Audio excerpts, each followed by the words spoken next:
Shabbat Shalom.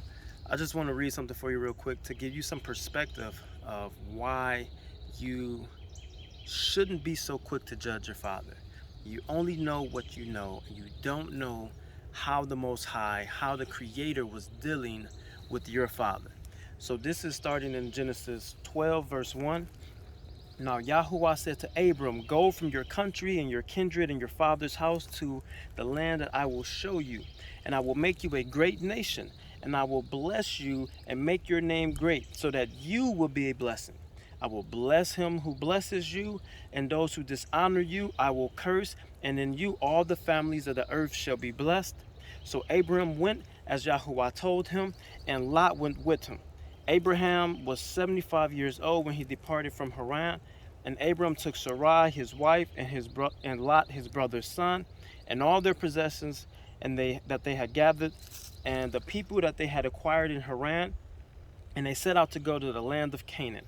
And when they came to the land of Canaan, Abram passed through the land to a place called Shechem, to the oak of Moreh.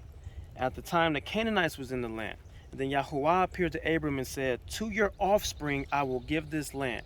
So he built an altar to Yahuwah who appeared to him. Now, we read that. We're very familiar with that. The Most High calls Abram, tells him to go to the land of Canaan, right? Calls him from his father's house, tells him to go to the land of Canaan. Now, remember, his father is actually already dead here.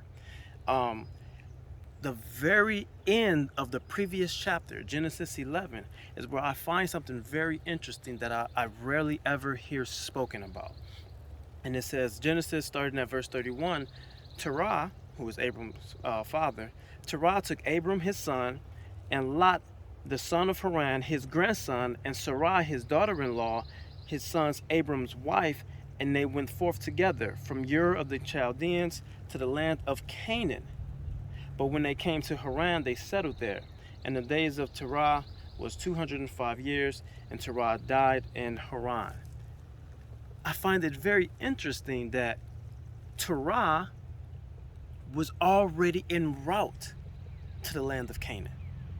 For some reason that is not stated, we don't know, but for some reason he stopped in Haran. It could have been because he was about to die. It could have been he was old. It could have been something diverted his path. Whatever the case may be, what Abraham did, what the Father called Abraham to do, to get him to a land, was what Terah was already en route to do.